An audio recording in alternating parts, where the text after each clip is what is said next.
Max Kichcha Sudeep sir ಅವರ Max cinema ಒಂದು biggest block buster cinema ಮಾಡಿಸಿದ ಮೇಲೆ ಅಭಿಮಾನಿಗಳು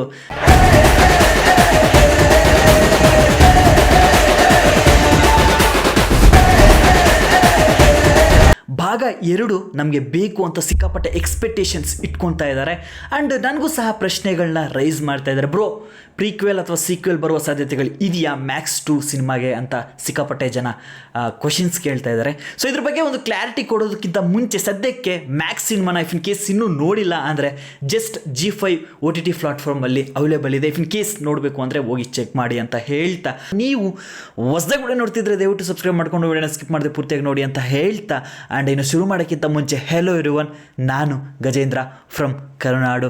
let's get it to the video. So ನಾನು ಡೈರೆಕ್ಟ್ ಮೊದಲನೇದಾಗಿ ಮ್ಯಾಕ್ಸ್ ಸಿನಿಮಾದ ವಿಷಯಕ್ಕೆ ಬಂದರೆ, ವಿಜಯ್ ಕಾರ್ತಿಕೇಯ ಅವರು ವರ್ಕ್ ಸ್ಟಾರ್ಟ್ ಮಾಡಿದ್ದಾರೆ ಅಂತ ಮಾಹಿತಿ ಬರ್ತಾ ಇದೆ ಗುರು. ಅದು ಪ್ರೀಕ್ವೆಲ್ಲ ಸೀಕ್ವೆಲ್ಲ ಅನ್ನೋದ್ರ ಬಗ್ಗೆ ಸದ್ಯಕ್ಕಂತೂ ಐಡಿಯಾ ಇಲ್ಲ. ಹೌದು, ಮ್ಯಾಕ್ಸ್ ಸಿನಿಮಾದ ಭಾಗ 2 ಅಥವಾ ಭಾಗ 1 ಬರುವ ಸಾಧ್ಯತೆಗಳು ತುಂಬ ಜಾಸ್ತಿ ಇದ್ದಾವೆ. ಅದು ಯಾವಾಗ ಬರುತ್ತೆ ಏನು ಅನ್ನೋದ್ರ ಬಗ್ಗೆ ಸದ್ಯಕ್ಕಂತೂ ನನಗೂ ಮಾಹಿತಿ ಇಲ್ಲ. At the same time Kichcha Sudeep sir ಅವ್ರನ್ನ ನೀವು ಕ್ವಶನ್ ಮಾಡಿದ್ರು ಸಹ ಅವರು ಸಹ ಇದೇ ಹೇಳೋದು, ಮಾಡೋ ಚಾನ್ಸಸ್ ಇದೆ, ಅದು ಯಾವಾಗುತ್ತೆ ಏನು ಅನ್ನೋದ್ರ ಬಗ್ಗೆ ನನಗೂ ಐಡಿಯಾ ಇಲ್ಲ ಅಂತ ಹೇಳ್ತಾರೆ. ಯಾಕಂದರೆ ವರ್ಕ್ಸು ಸ್ಟಾರ್ಟ್ ಆಗಿದೆ ಅಂತ ಮೂಲಗಳ ಪ್ರಕಾರ ಮಾಹಿತಿ ಅಷ್ಟೇ. ಡೆಫಿನೆಟ್ಲಿ ಮಾಡಿದ್ದೀನಿ ಅಂತ ವಿಜಯ್ ಕಾರ್ತಿಕೇಯ ಅವರು ಸಹ ಎಲ್ಲೂ ಹೇಳಿಲ್ಲ. At the same time even Kichcha Sudeep sir ಅವರು ಸಹ ಎಲ್ಲೂ ಸಹ ಹೇಳಿಲ್ಲ. ಆ್ಯಂಡ್ ಹೌದು, ಈ ಮ್ಯಾಕ್ಸ್ ಸಿನಿಮಾ ಏನಿದೆ ಆ್ಯಕ್ಚುಲಿ ಬಂದ್ಬಿಟ್ಟು ಭಾಗ 2 ಅಥವಾ ಭಾಗ 1 ಅಂದರೆ ಇವಾಗ ಬಂದಿರೋದು ಭಾಗ 2. ಅದರ ಹಿಂದೆ ಏನೆಲ್ಲ ನಡೀತು ಸ್ಟೋರಿ ಅನ್ನೋದ್ರ ಬಗ್ಗೆ ಒಂದು ಸ್ಟೋರಿನ ಮಾಡುವ ಸಾಧ್ಯತೆಗಳು ಅದರಲ್ಲಿ ಅಷ್ಟು ಕಂಟೆಂಟ್ ಅನ್ನೋದು ಇದೆ. ಆ್ಯಂಡ್ ಅಷ್ಟೊಂದು ಪ್ರಶ್ನೆಗಳು ಸಹ ನಮಗೆ ಹುಟ್ಕೊಳ್ಳುತ್ತೆ. ಫಾರ್ ಎಕ್ಸಾಂಪಲ್ ಹೇಳೋದಾದರೆ, ಅರ್ಜುನ್ ಮಹಾಕ್ಷಯ್ ಮತ್ತು ಅವರ ತಾಯಿ ಫಸ್ಟಿಂದ ನಮಗೆ ಗೊತ್ತಾಗೋದು ಬಂದ್ಬಿಟ್ಟು ರೈಲ್ವೆ ಸ್ಟೇಷನ್ನಿಂದ ಗೊತ್ತಾಗ್ತಾ ಹೋಗುತ್ತೆ. ಆ್ಯಂಡ್ ಅದರ ಹಿಂದೆ ಯಾವ ಸ್ಟೇಷನಲ್ಲಿ ಅವರು ವರ್ಕ್ ಮಾಡಿದರು, ಅಲ್ಲಿ ಏನೆಲ್ಲ ಆಯಿತು, ಆ್ಯಂಡ್ ಅವರ ಬಾಲ್ಯದ ಜೀವನ ಯಾವ ರೀತಿ ಇತ್ತು, ಪ್ರಶ್ನೆಗಳಿಗೆ ಉತ್ತರ ಕೊಡ್ತಾ ಹೋದರೆ ಅದೇ ಒಂದು ಸಿನಿಮಾ ಅಂತೂ ಆಗೇ ಆಗುತ್ತೆ. ಡೆಫಿನೆಟ್ಲಿ ಅಭಿಮಾನಿಗಳಿಗೆ ಸಿನಿಮಾ ಅಂತೂ ಬರುವ ಸಾಧ್ಯತೆಗಳು ಇದೆ. ನಾವು ಹೈ ಎಕ್ಸ್ಪೆಕ್ಟೇಷನ್ಸ್ ಇಟ್ಕೊಳ್ಳೋದಕ್ಕಿಂತ ಸ್ವಲ್ಪ ಲೋ ಎಕ್ಸ್ಪೆಕ್ಟೇಷನ್ಸ್ ಇಟ್ಕೊಳ್ಳಿ, ಬಂದರೆ ಖುಷಿ ಪಡಿ.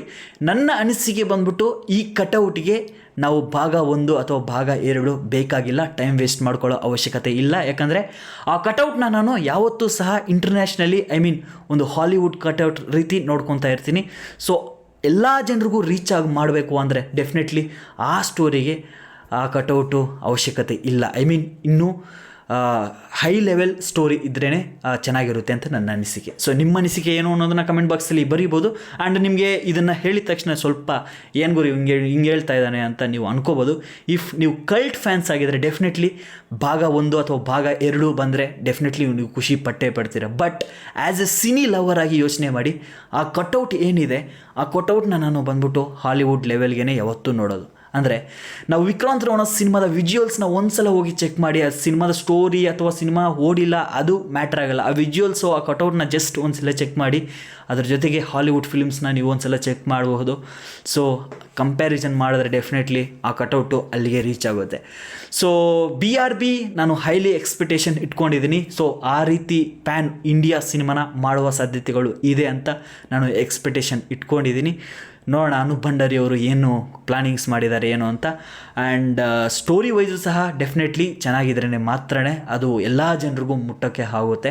ಸದ್ಯಕ್ಕೆ ಕಲ್ಟ್ ಫ್ಯಾನ್ಸ್ ಅಂದರೆ ನಮ್ಮ ಕರ್ನಾಟಕದಲ್ಲಿರುವಂತಹ ಅಭಿಮಾನಿಗಳು ಅಥವಾ ಪಕ್ಕದ ಸ್ಟೇಟ್ ಅಭಿಮಾನಿಗಳು ಇವ್ರನ್ನ ಮುಟ್ತಾ ಇದ್ದಾರೆ.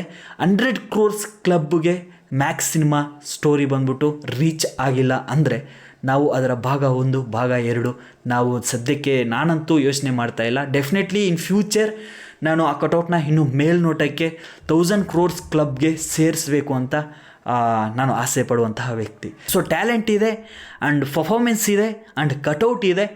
ಒಂದು ಒಳ್ಳೆ ಡೈರೆಕ್ಟರಿಂದ ಒಂದು ಒಳ್ಳೆ ಸ್ಟೋರಿ ಬರೆದು ಒಂದು ಒಳ್ಳೆಯ ಸಿನಿಮಾನ ಮಾಡಿದ್ರೆ ಡೆಫಿನೆಟ್ಲಿ ಎಲ್ಲ ಜನರಿಗೂ ರೀಚ್ ಮಾಡಿಸ್ಬೋದು ಅಂತ ನನ್ನ ಅನಿಸಿಕೆ. ಸೊ ಅದಕ್ಕೋಸ್ಕರನೇ ಹೇಳ್ತಾ ಇದ್ದೀನಿ, ವಿವರಣೆ ಕೊಟ್ಟು ಹೇಳ್ತಾ ಇದ್ದೀನಿ.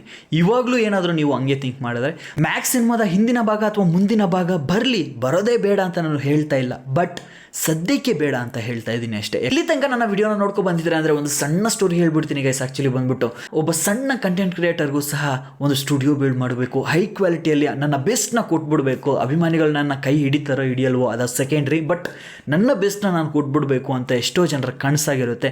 ಅದೇ ರೀತಿ ನನ್ನ ಕನಸು ಸಹ ಆಗಿತ್ತು. ಸುಮಾರು ವರ್ಷಗಳಿಂದ ನಾನು ಮೊಬೈಲಲ್ಲೇ ವಿಡಿಯೋಸ್ ಮಾಡ್ಕೊತಾ ಬರ್ತಾ ಇದ್ದೆ. ಬಟ್ 5,000 ಜನ ಸಬ್ಸ್ಕ್ರೈಬ್ ಆಗಿ ಸ್ವಲ್ಪ ಸಪೋರ್ಟ್ ಮಾಡ್ತಾಯಿದ್ದೀರಾ. ಆ್ಯಂಡ್ ಇವಾಗ ಬಂದ್ಬಿಟ್ಟು ಸುಮಾರು ಸಾಲ ಮಾಡಿ ಆ್ಯಂಡ್ ಒಂದು ಕ್ಯಾಮ್ರಾ ಇದೇನು ನೋಡ್ತಾ ಇದ್ದೀರಾ ಇಷ್ಟು ಸಹ ಕಂಪ್ಲೀಟಾಗಿ ಬಂದ್ಬಿಟ್ಟು ಸಾಲ ಮಾಡಿ ವಿಡಿಯೋಸ್ ಅನ್ನೋದು ಹೈ ಕ್ವಾಲಿಟಿಯಿಂದ ನಿಮಗೆ ತಲುಪಿಸ್ತಾ ಇದ್ದೀನಿ. ಸೊ ನಾನು ಹಣ ಕೊಡಿ ಅಂತ ಯಾವತ್ತೂ ಕೇಳೋದಿಲ್ಲ, ಬಟ್ ನಿಮಗೆ ಸಪೋರ್ಟ್ ಕೊಡಿ ಅಂತ ಕೇಳೋ ಒಂದು ಅಧಿಕಾರ ನನಗಿದೆ. ಜಸ್ಟ್ ನಿಮಗೆ ಇಷ್ಟ ಆಗಿದರೆ ನಿಮ್ಮ ಸ್ನೇಹಿತರಿಗೆ, ನಿಮ್ಮ ಕುಟುಂಬದವರಿಗೆ ಈ ವಿಡಿಯೋನ ಶೇರ್ ಮಾಡಿದ್ರೆ ನನಗೆ ಅದರಿಂದ ಆ ವ್ಯೂವರ್ಶಿಪ್ ಜಾಸ್ತಿ ಆದಷ್ಟು ಅದರಲ್ಲಿ ಆ್ಯಡ್ಸ್ ಪ್ಲೇ ಆಗ್ತಾ ಇರ್ತವೆ. ಸೊ ಅದರಿಂದ ಒಂದು 100 ರೂಪಾಯಿ 200 ರೂಪಾಯಿ ಬರುತ್ತೆ. ಸೊ ಅದನ್ನು ಅಟ್ಲೀಸ್ಟ್ ಈ ಸಾಲ ತೀರ್ಸೋಕ್ಕಾದ್ರೂ ನನಗೆ ಯೂಸ್ ಆಗುತ್ತೆ ಅಂತ ಹೇಳ್ತಾ, ಆ್ಯಂಡ್ ಹೌದು ಇದು ಸ್ವಲ್ಪ ಎಮೋಷ್ನಲ್ ಟಚ್ ಕೊಡ್ತೀಯಲ್ಲ ಗುರು ಅಂತ ನಿಮ್ಗೆ ಅನಿಸ್ಬೋದು, ಬಟ್ ರಿಯಾಲಿಟಿ ಇದೆ. ಆ್ಯಂಡ್ ಇಷ್ಟ ಆದರೆ ಮಾತ್ರ ಸಬ್ಸ್ಕ್ರೈಬ್ ಮಾಡ್ಕೋಬೋದು, ನಿಮ್ಮ ಸ್ನೇಹಿತರಿಗೆ ಶೇರ್ ಮಾಡ್ಬೋದು ಅಂತ ಹೇಳ್ತೇವೆ. ಮುಗಿಸಿದ್ರೆ ಅಪ್ಪ ಅಮ್ಮನ ಚೆನ್ನಾಗಿ ನೋಡ್ಕೊಳ್ಳಿ. Love you.